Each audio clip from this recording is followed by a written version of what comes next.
ഒലിവുമലയുടെ മുകളിലാണ് നമ്മൾ നിൽക്കുന്നത്. ഇവിടെ നിന്നാണ് യേശു യെരുശലേം നഗരത്തെ നോക്കിക്കണ്ടത്. ഇവിടെ നിന്നാണ് യേശു യെരുശലേം നഗരത്തെക്കുറിച്ച് വിലപിച്ചത്.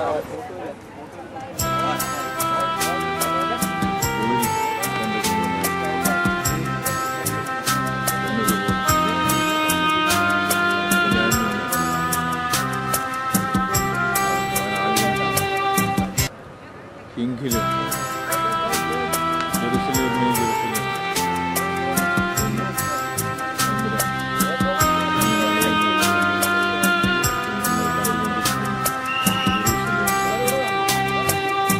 വിലപിച്ചു.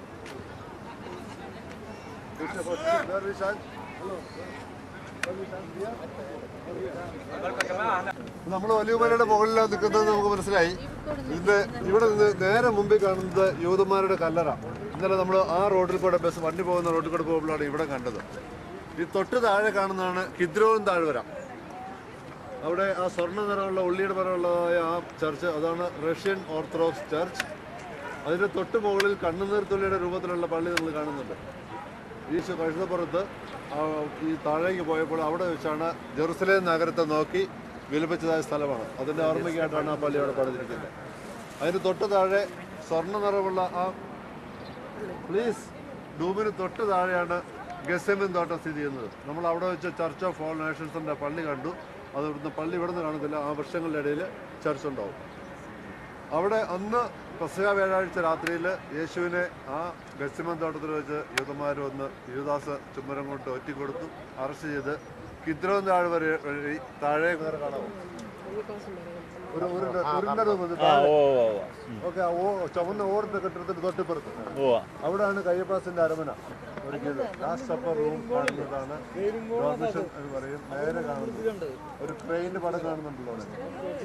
കറുത്ത് കുമ്പിള് പോലുള്ള ഒരു പള്ളി, ഒരു ക്രെയിന്റെ ഒരു അതാണ് ഡോർമിഷൻ. മാതാവ് മരിച്ചത് അവിടെയാണ്.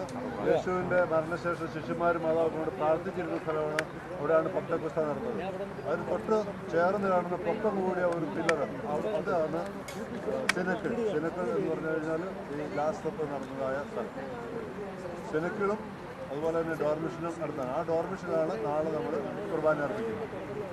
പിന്നെ കയ്യപ്പാസിന്റെ അരമനയിൽ നിന്നും വെള്ളിയാഴ്ച രാവിലെ യേശുവിനെ വീണ്ടും നടത്തി പീലാത്തോസിന്റെ അരമന കാണുന്നതായ സ്ഥലമാണ്. വലിയ കെട്ടിടം എൻ്റെ കയ്യുടെ നേരെ ഈ വൃക്ഷങ്ങളുടെ ഏറ്റവും അങ്ങേറ്റത്ത് വലിയ കെട്ടിടം കാണുന്നുണ്ടല്ലോ, 2 നില കെട്ടിടം. അവിടെയാണ് പീലാത്തോസിന്റെ അരമന ഇരിക്കുന്ന സ്ഥലം. അച്ഛൻ പഠിക്കുന്നത് അവിടെയാണ് നമ്മൾ ഇന്ന് ഈ ഗെത്സെമൻ തോട്ടത്തിൽ നിന്നും നടന്നുപോയി കുരിശിൻ്റെ വഴി ആരംഭിക്കുന്നത്. അവിടെ നിന്നും കുരിശിൻ്റെ വഴി ആരംഭിച്ച് ഗാഗുൽത്തായിലേക്ക് പോകും. ഗാഗുൽത്ത സ്ഥിതി ചെയ്യുന്നത് അവിടെ തൊട്ട് നമ്മൾ മുകളിൽ 2 കറുത്ത ഡൂം കാണുന്നു. അതിൽ വലിയ ഡൂം കാണുന്നത് കല്ലറയും ചെറിയ ഡൂം കാണുന്നത് കാൽവരിയുമാണ്. നേരെ കാണുന്നുണ്ടല്ലോ, നേരെ കാണുന്ന. അപ്പോൾ നമ്മൾ കുരിശിൻ്റെ വഴി ആരംഭിക്കുന്ന അവിടെ നിന്ന് ആരംഭിച്ച് അവസാനിപ്പിക്കുന്ന അവിടെയായിരിക്കും. മറ്റൊരു കാര്യമുള്ളത്, നമ്മൾ നേരെ മുമ്പിൽ കാണുന്നതായ 2 കറുത്തത് വെയിലിംഗ് വാളിൽ നമ്മൾ നിന്ന് കണ്ടത് ഡോം ഓഫ് ദ റോക്കാണിത്. ജെറുസലേമിലെ ഏറ്റവും പ്രധാനപ്പെട്ട ഒരു കെട്ടിടമാണിത്. ഡോം ഓഫ് ദ റോക്ക് ലോകം മുഴുവൻ പ്രസിദ്ധമായ സ്ഥലമാണ്. മുസ്ലിങ്ങളുടെ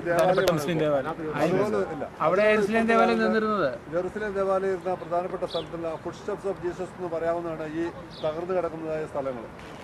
അതിന് തൊട്ട് മുകളിൽ കറുത്ത ഡൂം അലാസ്ക മോസ്ക്, അതും മുസ്ലിം ദേവാലയമാണ്. അപ്പോൾ ഈ അലാസ്ക മോസ്ക് മുതൽ ആ ഡോം ഓഫ് ദ റോക്ക് ഒരു ഏരിയ മുഴുവനും മുസ്ലിങ്ങളുടെ കസ്റ്റഡിയിലാണ്. അതിന് തൊട്ടപ്പുറത്താണ് നമ്മൾ മുസ്ലിംമാരുടെ കാര്യത്തിൻ്റെ മതിൽ കണ്ടത്. ഈ മതിലിന് 4.5 കിലോമീറ്റർ ചുറ്റോടുകൊണ്ടെന്ന് പറയുകയും 7 ഗേറ്റുകളുണ്ടെന്ന് പറയുകയും ചെയ്തതിൽ ഒരു ഗേറ്റ് ഞാൻ പറഞ്ഞു ഗോൾഡൻ ഗേറ്റ് അടഞ്ഞു കിടക്കുന്നു. അത് വർഷങ്ങളായിട്ട് അടഞ്ഞു കിടക്കുന്ന ഗേറ്റാണ്. 2 ആർച്ച് പോലെ അടച്ചു വെച്ചിരിക്കുന്നത്. നേരെ കാണും യേശുവിന്റെ 2ാം വരവോടെ മാത്രമാണ് അത് തുറക്കൂ എന്നാണ് പറയപ്പെടുന്നത്.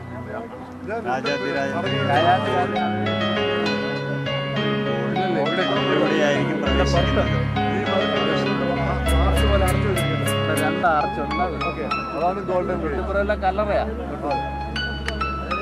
അത് കഴിഞ്ഞുള്ളത് നേരെ കാണുന്നത്. യേശുവിന്റെ രണ്ടാം വരവോടെ മാത്രമാണ് അത് തുറക്കൂ എന്നാണ് പറയപ്പെടുന്നത്. അതുപോലെ തന്നെ അവിടെയാണ് പറഞ്ഞ മോറിയാമലയിൽ മൗണ്ട് സിയോൺ എന്ന് പറഞ്ഞതാണ് സിനക്കിലിരിക്കുന്ന സ്ഥലം. മൗണ്ട് സിയോൺ സിനക്കിളും പത്രോസിന്റെ പത്രോസ് തള്ളി പറഞ്ഞ കയ്യപ്പാസിന്റെ വീടിരിക്കുന്ന സ്ഥലവും ലാസ്റ്റ് സപ്പർ റൂളും നടന്ന ആ ഏരിയക്കാണ് മൗണ്ട് സിയോൺ എന്ന് പറഞ്ഞത്. അപ്പം ഈ ആദ്യം പണിത സമയത്ത് ഈ കാൽവരിയൊക്കെ മതിലിന് പുറത്തായിരുന്നു. പിന്നീട് പണിതപ്പോഴാണ് ഈ പട്ടണം വലുതാക്കി വിസ്തീരിച്ച് പിന്നീട് BC 42 AD 42 പണിതപ്പോഴാണ് ഈ മതിൽ ഇത്രയും വലുതാക്കി പണിത്. അന്ന് ഈ കാൽവരിയൊക്കെ മതിലിനകത്തായി. അതേസമയം യേശുവിൻ്റെ കാലത്ത് മതിലെന്ന് പറഞ്ഞാൽ നമ്മളിന്ന് 7ാം സ്ഥലത്തിൽ മതിലിൻ്റെ ഇത് കാണും. പഴയ മതിലിൻ്റെ 7ാം സ്ഥലം വരെ മതിൽ ഉണ്ടായിരുന്നു. ഇത് പറഞ്ഞിരിക്കുന്നത് മതിലിന് പുറത്താണ്. അതുകൊണ്ട് ഈശോയുടെ കല്ലറൊക്കെ മതിലിന് പുറത്താണെന്ന് പറഞ്ഞാൽ അവരവിടെ കണ്ടൊരു കല്ലറ ഈശോയുടെ കല്ലറയാണെന്നും പറഞ്ഞ് പ്രൊപ്പഗേഷൻ കൊടുത്ത് ഒരു കാലഘട്ടത്ത് അവിടെ ഒത്തിരി സന്ദർശകർ പോയി. പിന്നീടാണ് ചരിത്ര ഗവേഷണം നടത്തി ഇത് തന്നെയാണ് എന്ന് വീണ്ടും സമ്മതിച്ചത് ഈശോയുടെ കല്ലറ. അപ്പം അവരെ പിടിച്ച ആശയമാണ് മതിലിന് പുറത്താണ്. അപ്പം മതിലിന് പുറത്താണ് അവിടെ ആയിരിക്കണം എന്നും പറഞ്ഞ് അവരെ ഒരു കാലഘട്ടത്തിൽ അതാണ് ചേച്ചിയുടെ കല്ലറ ചരിത്ര. അതുകൊണ്ടാണ് അങ്ങനെ കാലം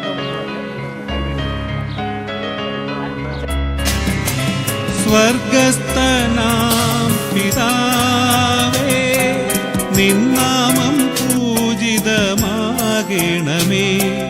നിന്റെ സാമ്രാജ്യം വരേണമേ, ഭൂമിയിൽ നിൻ തിരുമനസരുളേ.